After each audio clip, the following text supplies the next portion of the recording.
Good day to you all, comrades and friends. This is Global Weekly News, serial number 15. Comrades, Russian President Putin signed a treaty on the merger of 4 Ukraine provinces with Russia. In his speech, Putin referred to 1857 Indian Sipahi Mutiny, China's Opium War. Putin said that Russia will never be a colony of the Western world. The first item in today's serial is elections in Brazil. In the first round of elections to the president's post in Brazil held on 2nd October, the leftist candidate and Workers' Party leader Lula da Silva got 48.43% votes. His opponent, the conservative Bolsonaro, got only 43.2% votes. Jair Bolsonaro got more votes than the opinion polls indicated. There are 11 candidates. The Democratic Movement candidate got 4.16%. Democratic Labour Party candidate got 3.04% votes. The remaining 7 candidates together got less than 1% of the votes. Since nobody got 50% votes, second round of elections will take place on 30th October between the two principal contestants, Comrade Lula and Bolsonaro. In the elections for 27 governors, the Conservative Party got 9 governors and the Workers' Party got 6 governors in the first round.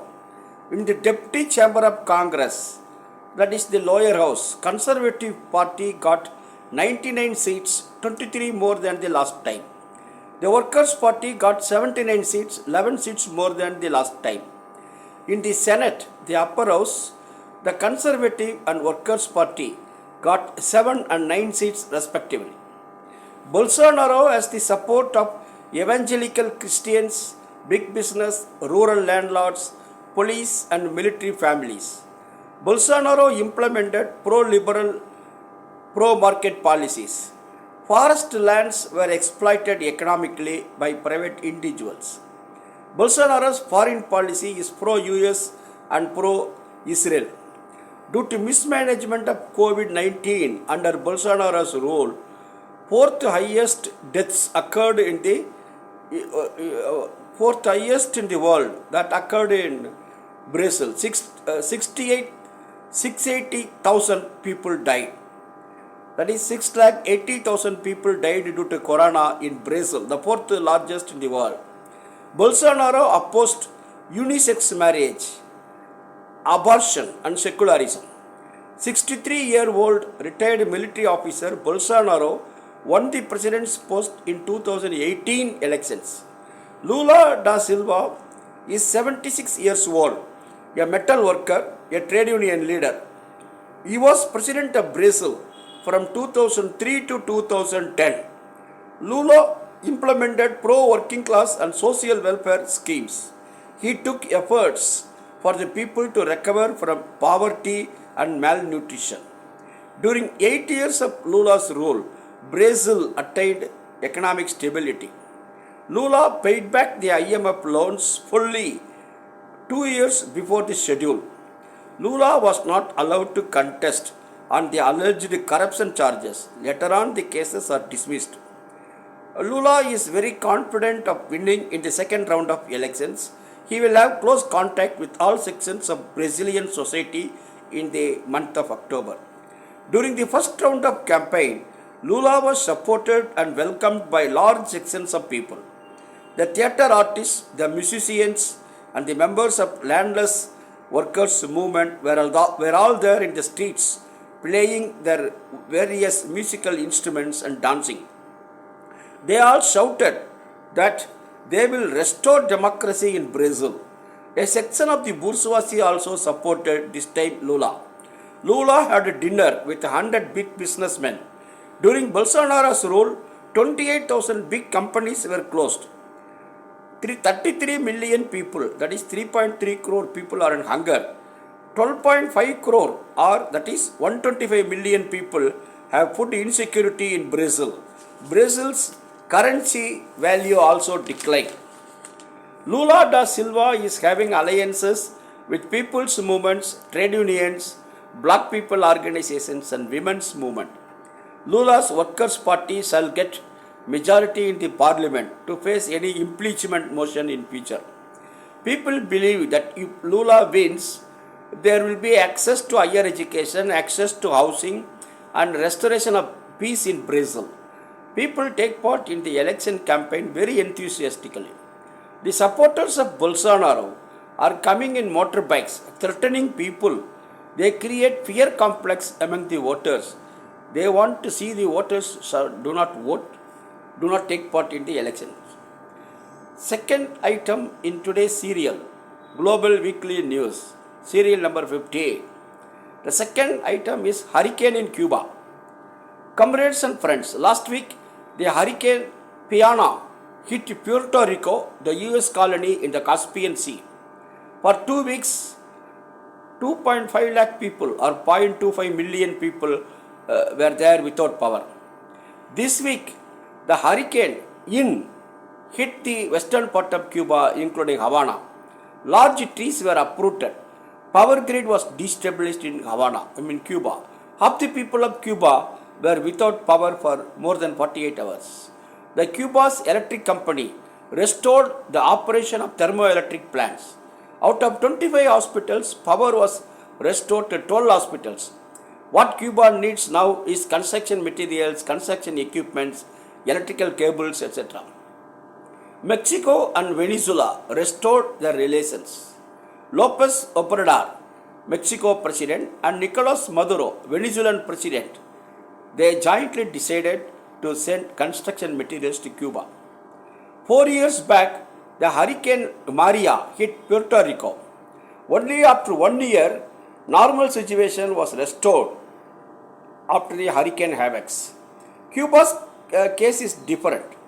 Cuba, due to proper planning, could restore the normal situation in a short period of time. Cuban president and many officials were on the streets to speed up the restoration works. The media will give the news whenever a hurricane occurs, but after that it will not report on the restoration works. On 25th September, Cuba had a plebiscite on new family code. 67% voters voted yes in favor of the new progressive revolutionary family code of Cuba. The third item, we go to Tunisia. Tunisia is in North Africa. People are protesting against rise in prices of essential commodities. The government has declared the legislative elections on 17th December. Major political parties of Tunisia have decided to boycott the elections. There is political instability. Tunisian government led by its president Kais Saied could not find solution for the economic crisis. The protesters holding loaves of bread are demanding, here is bread, but where is the sugar? People demand the government to intervene to improve the living standards.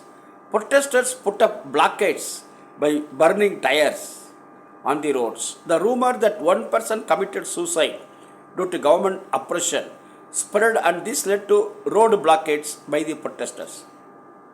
The failure of successive governments in Tunisia, COVID-19 and rise in prices of global fuel and food materials prices led Tunisia to a severe economic crisis.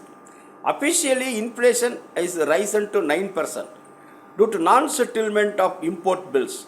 The shelves of the stores are empty. Last week, cooking gas price went up by 14%. This is the highest rise in the past 12 years. The government is negotiating with IMF for a loan of $3 billion, that is $300 crore.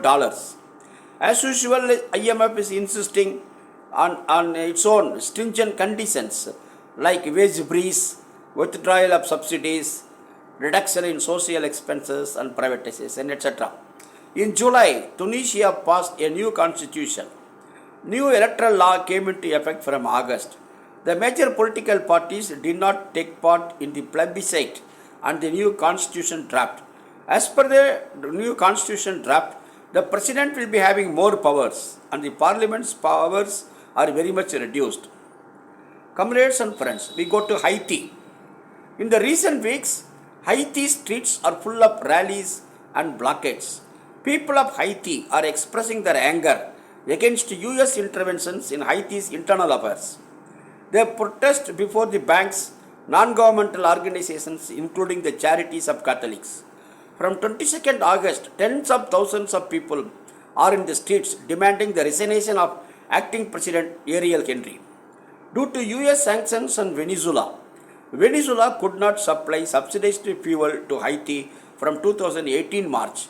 Continuous struggles are going on in Haiti despite COVID-19 from 2018 July onwards. Fuel prices went up 50%. The fuel subsidy amounts of 2 billion, that is 200 crore dollars, went into the bank accounts of Haiti's elite people. Due to coups against the democratically elected governments in Haiti in 1991 and 2004, the elite people gained upper hand. That is, the upper rich people gained the upper hand. The protesters painted "Down with USA" on the walls of banks and NGO buildings. The trade unions gave a call for strike on 26th September against the rise in prices of fuel. The strike was successful. The capital city got paralyzed. UN asked its non-essential staff to leave Haiti.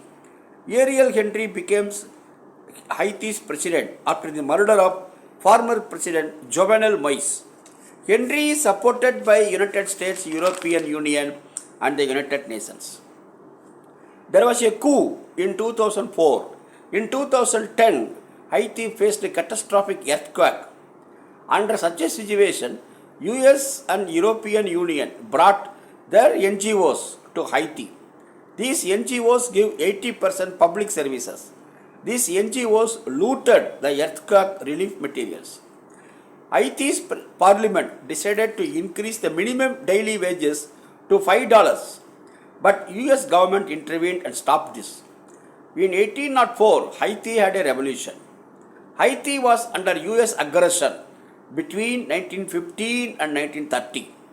US supported dictatorial rule was there in Haiti between 1957 and 1986. Due to these situations, Haiti people could not lead a decent life. On 21st September, Joe Biden said in UN General Assembly that US will be in support of Haiti people. But if Haiti people go to USA as refugees, US is treating them with racial discrimination. We can expect a good change in Haiti after the trade unions and student groups. They have now intervened and they are participating in struggles. Let us go to Palestine, where Israeli attacks are there more and more. Due to Israel's aggressions, 150 Palestinians were killed this year itself. In Jenin city alone, 36 were killed. Jenin residents observed strike on 29th September against the murder of 4 Palestinians. Due to Israeli attacks on refugee camp, 4 Palestinians were killed and 44 got wounded.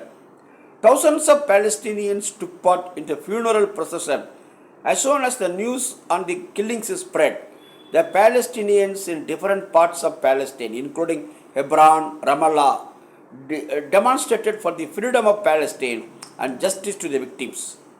Al Jazeera journalist Shireen Abu Akleh and 35 other Palestinians were killed in Jenin alone this year.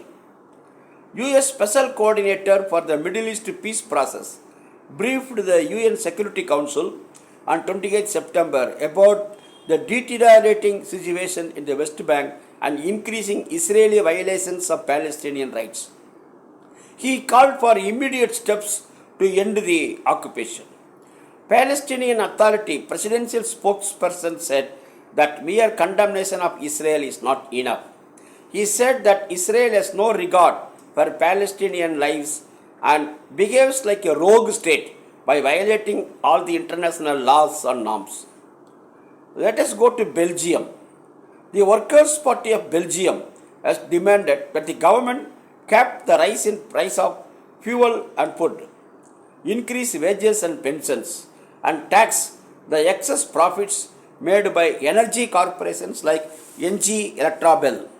On 30th September, the Workers' Party of Belgium launched weekly protests called Fridays of Rage against the government's failure to tackle the ongoing cost of living crisis. The trade unions will also be in action, including a general strike on 9th November. Comrades and friends, let us go to Great Britain, the last item today. On 1st October, over 100,000 people joined the protest called by the Enough is Enough campaign across Great Britain against the Conservative Party government for failing to tackle the ongoing cost of living crisis. This cost of living crisis is nothing but cost of capitalist crisis. Protests were held in over 50 cities. On 2nd October, trade unions and left-wing sections joined a protest demonstration called the People's Assembly Against Austerity outside the venue of the Conservative Party conference in Birmingham. The protesters expressed solidarity with the postal and rail workers who are on strike against poor pay and working conditions in Great Britain.